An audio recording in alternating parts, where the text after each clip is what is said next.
Ladies and gentlemen, welcome to this live section of Pet Links Asia. Good morning to everyone joining us on the American continent. Good morning to our friends and colleagues in Asia. In this panel, we will be talking about the pet market in China. It features how it grows and evolves along with changing consumer habits. We will try to understand how foreign brands can be successful in a market driven by ever-changing preference and a new way to communicate. My name is David Zong. I'm the president of the organizer of Pet Fair Asia and the chairman of Executive Committee of Pet Asia Alliance APA. I will be our moderator for this panel discussion. Joining together with me today are four key stakeholders in China pet market. Leading importers, distributors who has developed strong tie with international pet industry over the years. I would like to introduce you to our guests, Benny Hao, founder of Favor Business in Shanghai, Vice Chairman of Executive Committee APA Asia Pet Alliance. Benny founded his company Favor Business in Shanghai 2004.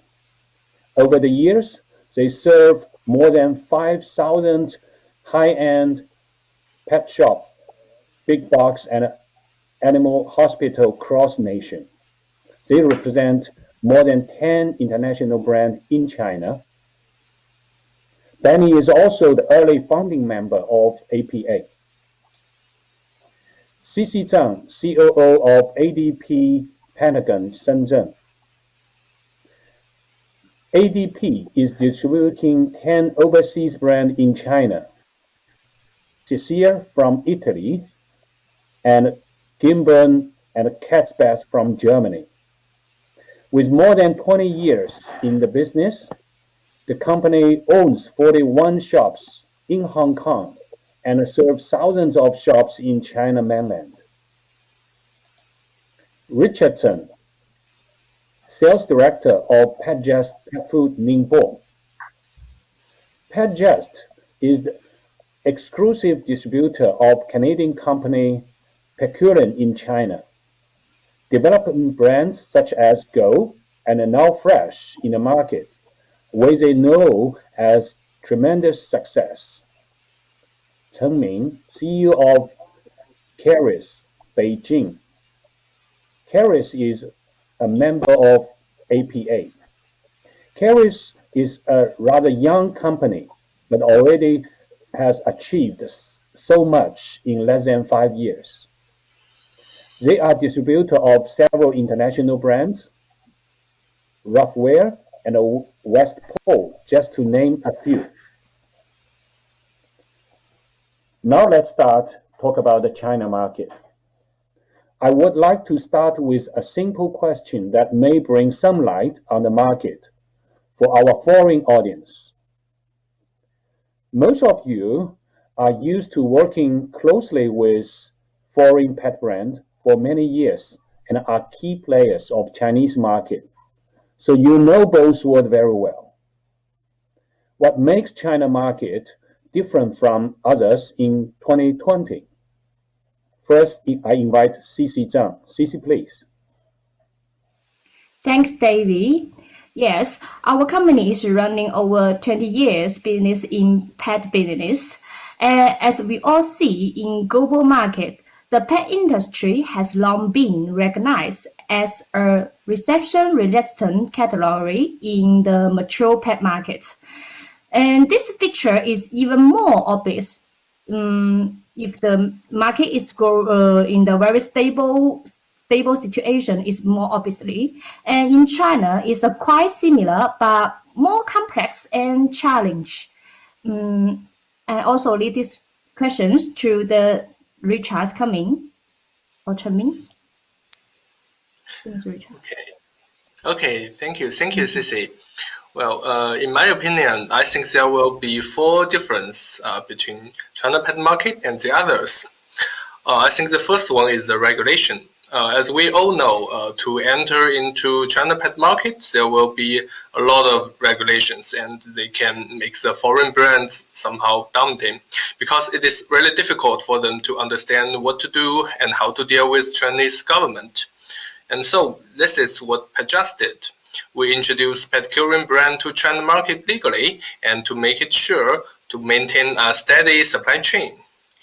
And I think the second one is a constant rapid increase. We all know pet industry always develops along with the economy. And this has been proven in European, North America, and also Japan.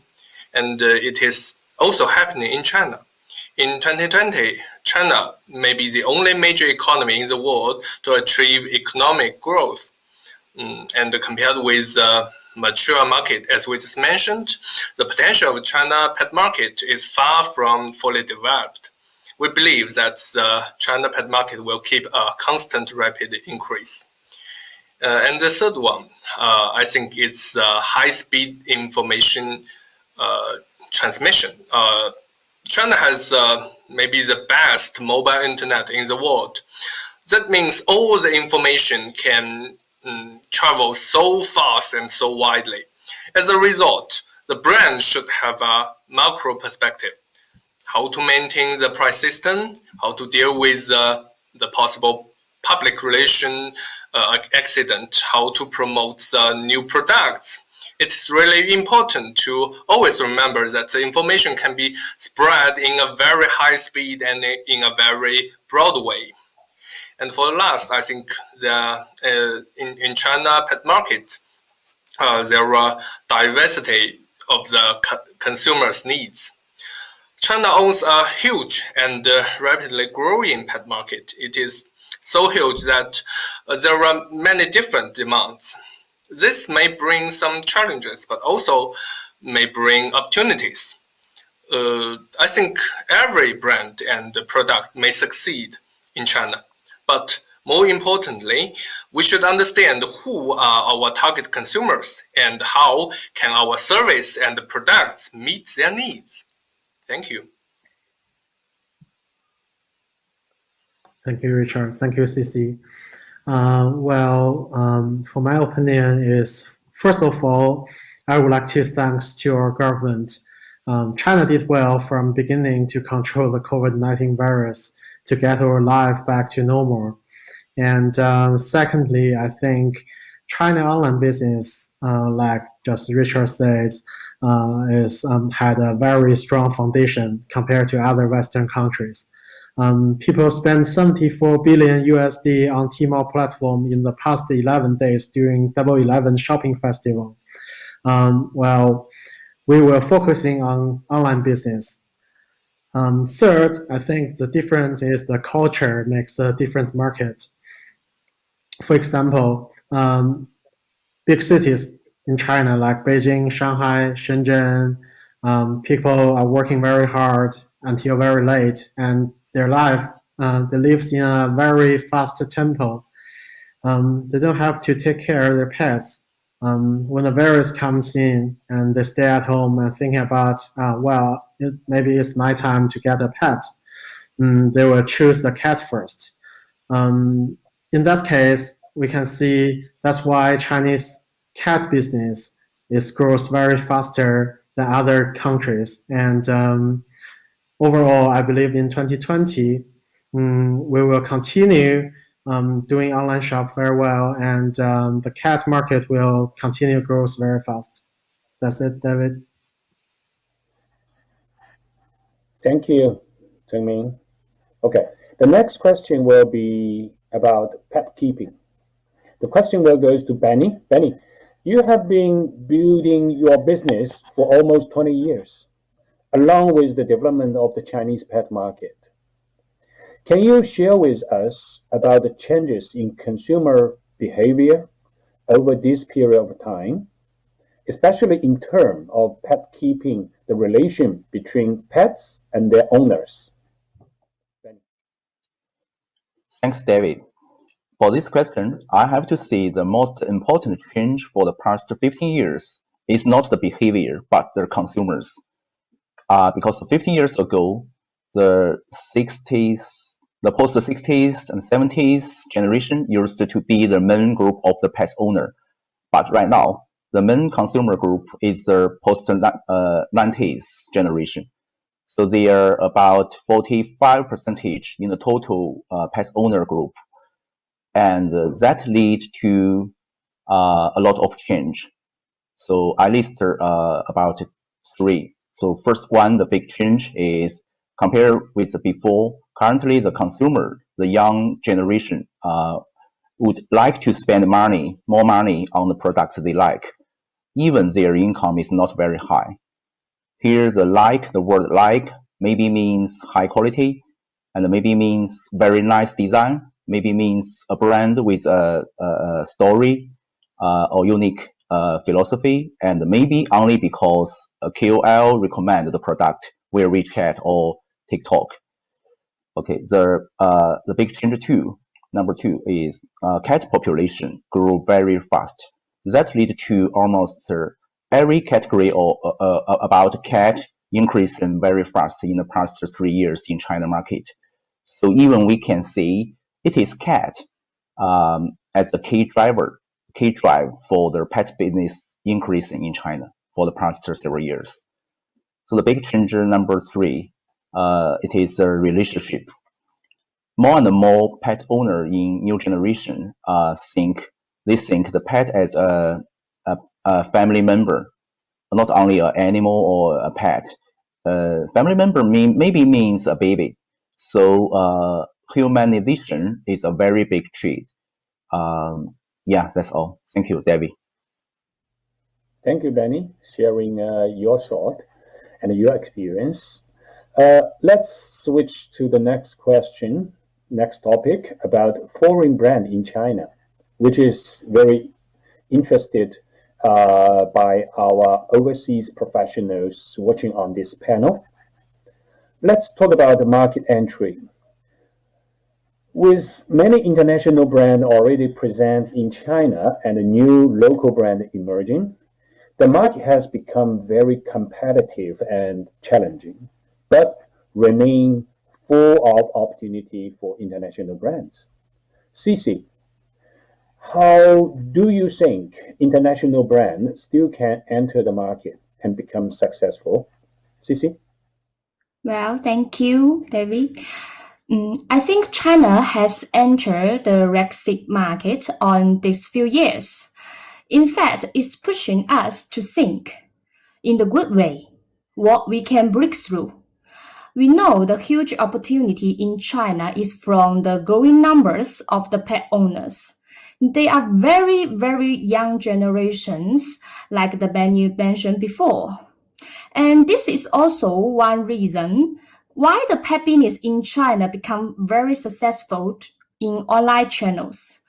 For my suggestion, first we can take a few times to locate the clear brand value position before enter the market. Do some analysis with your local partners will help too. Second important thing is to get close to your consumer. It always works, and make sure we understand what they need so we can give what they want. These simple two steps will make your brand easier to be success in local market. Thank you, Cici. Richard, is being labeled foreign brand enough to gain consumer trust? What really matters to Chinese consumers today? Richard? Thank you, David. Well, I think quality is the most important thing. I think quality is the key to consumers' trust. Well, yes, we all know that North America and Europe have the most mature and strict regulation on pet food. Regarding to this, products made in like Canada actually have its advantage.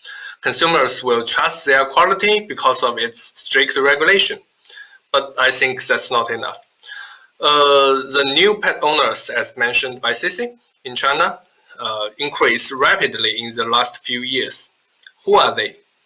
PetJust found that most of the new pet owners are highly educated and have high income, and most of them have their loyalty. So they are eager to learn what is best for their pets and have some acknowledgement on how to feed their fur kids properly. So that's why the nutrition profile becomes important.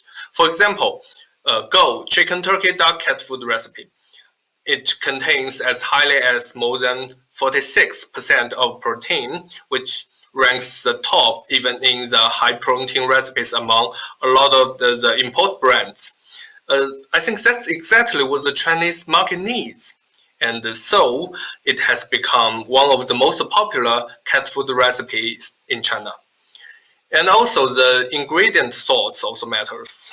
Petcurian and many other brands claims to use human-grade ingredients, and this makes the consumers feel safe and comfortable. Moreover, recall issue is another important factor. Elmira, the manufacturer of Petcurian, has zero recall issues during the past years. All of these factors gives consumers the trust. The consumers trust the quality, and then they will trust the brand. I think that is the most important thing today. Thank you, David.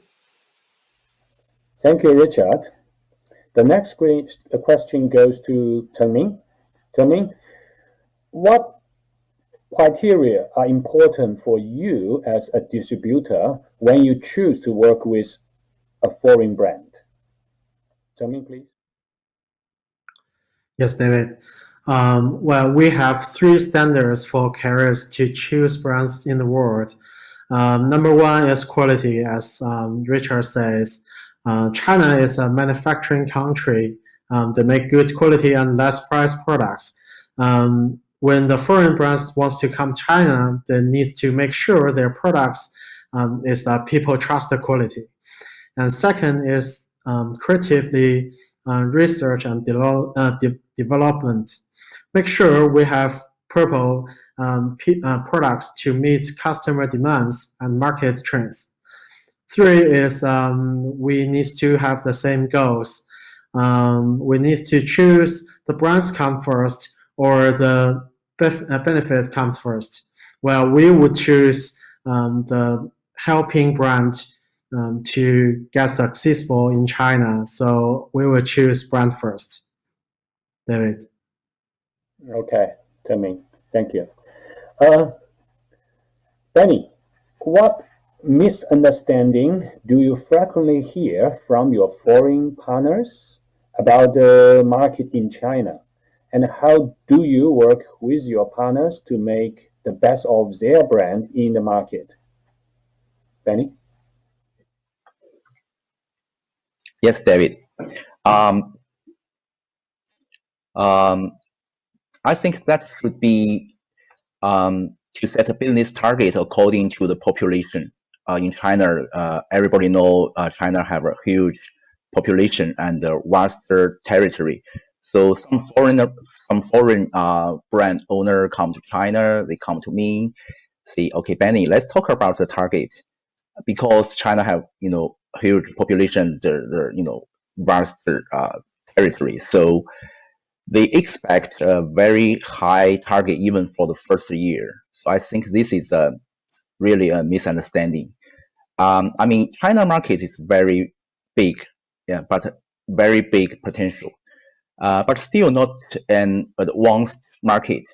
So that means still need to be patient, to be step by step to build up your brand business.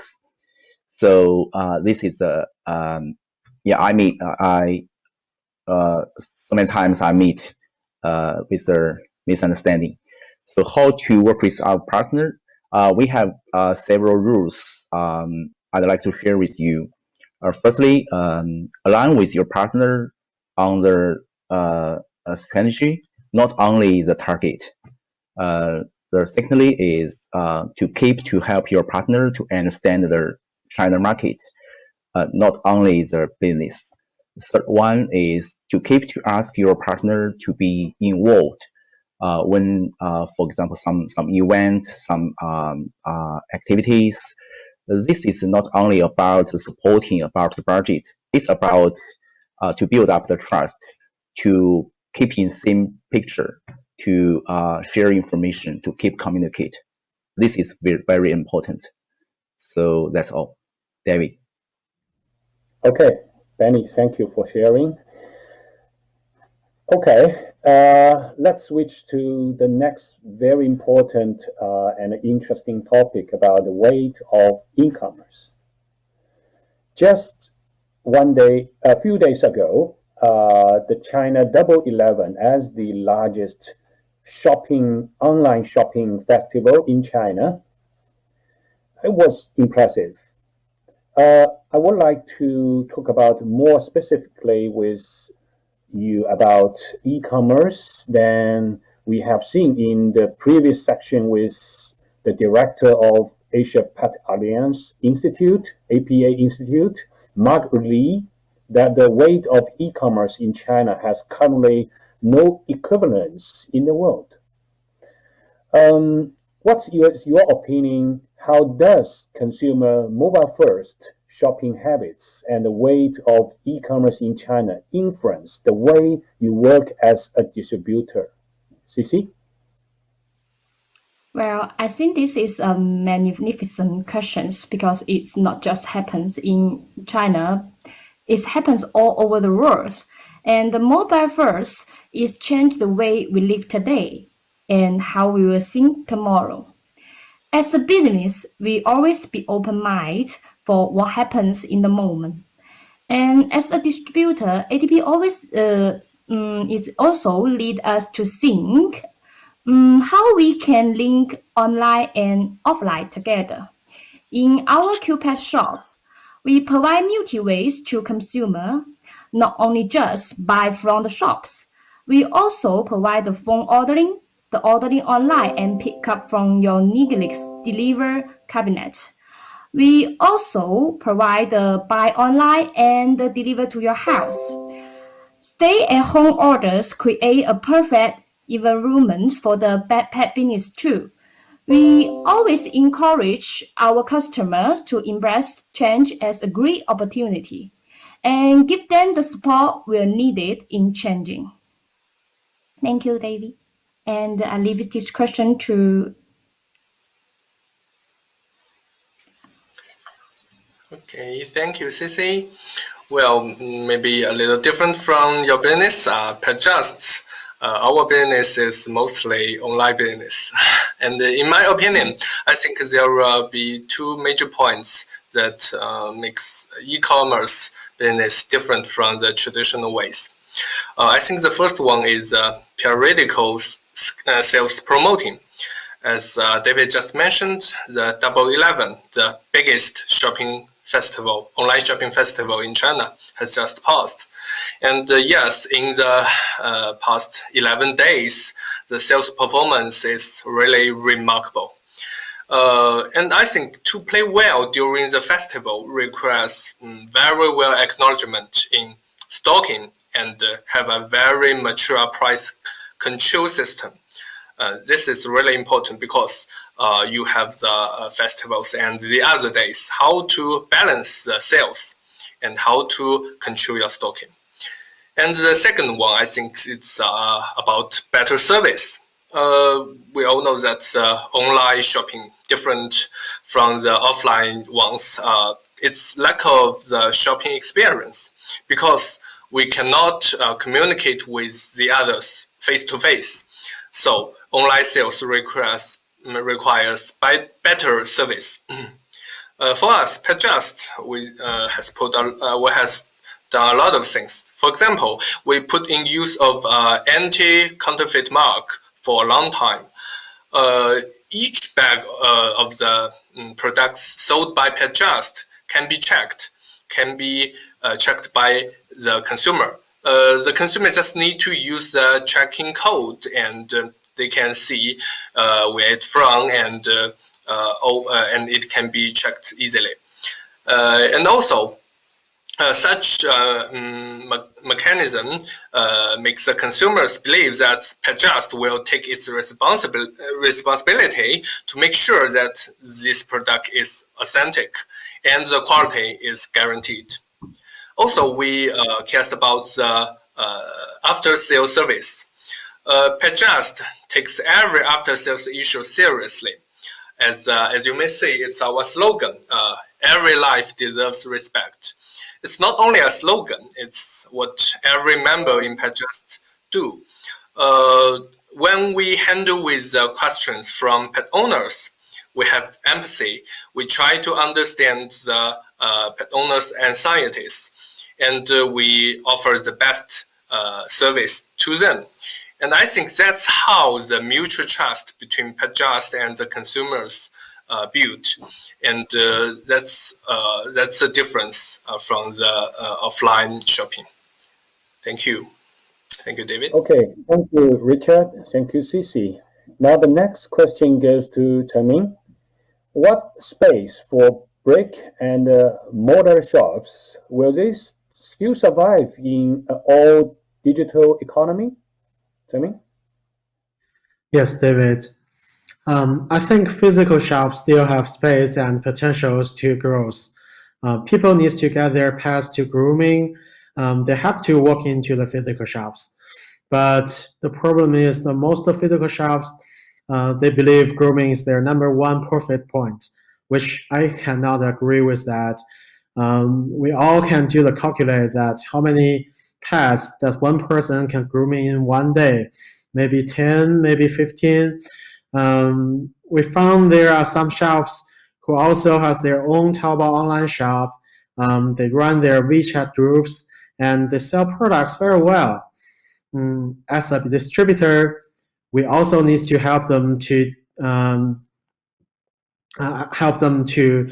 get customers walk into the shop, help them to support them sales materials, help them to keep retail price from online stable.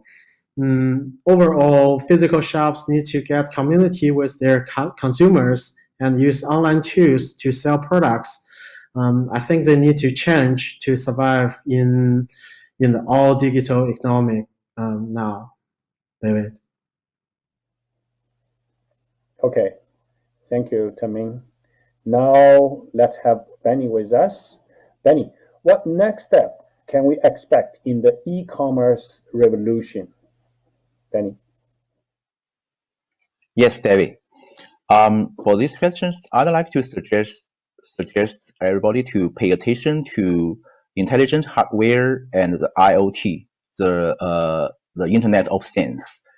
So because the big data system and AI technology system have been used, and especially the IoT is became true with the everywhere the 5G developing. So more and more intelligent hardware will be used with our pets, such as smart feeder, smart collar with GPS tracker or motion sensor. So in the future, you will be informed what you or your pet need. Even the system know you and your pet much better than yourself. Maybe they will send you your wish list and they will ship you the product automatically, of course, with your permitting. So this is my my thought about these questions.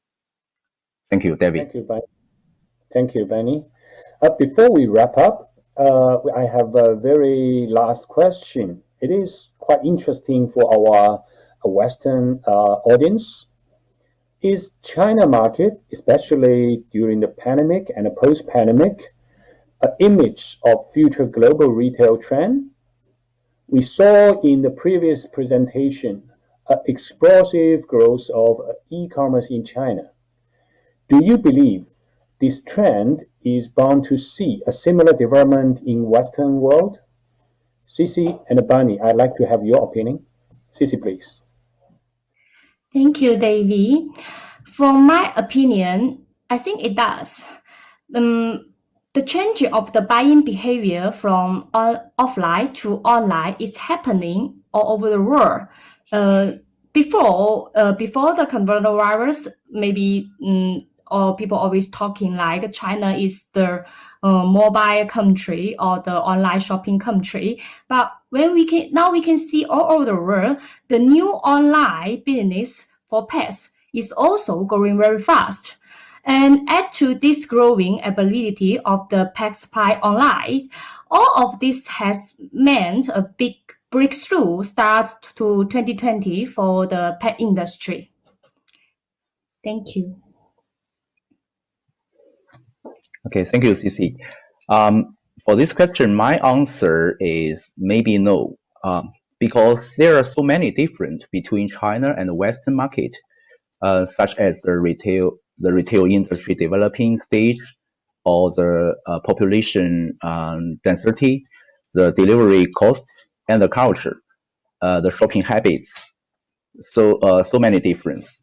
So my opinion is the e-commerce will be also, of course, grow fast in Western, but not same as in China. But will not follow the same routine as China.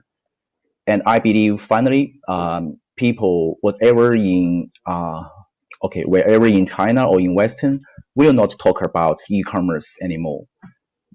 Maybe I guess they will ignore it. When they do shopping, they will don't care online or offline.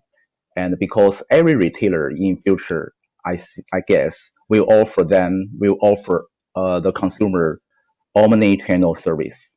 So that means whatever online, offline, don't care. This is my answer. This is my opinion. Thank you, David. Thank you, Cici. Thank you, Benny, for your opinion. I think I would leave the answer to our Western audience. Let's keep developing issue of our market. So the time for wrap up. Thank you, Benny. Thank you, Cici. Thank you, Chen-Ming. Thank you, Richard. Thank you for your distribution to contribution to this panel. I believe we all benefit from the communication. Thank you also for our audience for watching this event today. Make sure you are visiting PetLinks Asia online exhibition as well. You will explore the latest innovation in pet care from Asia and North America. Good luck with networking at PetLink Asia during the next 4 days. We hope to see you live in person next year in 2021 in Shanghai on August 18 and 22. Thank you for watching. Thank you for everybody. Thank you.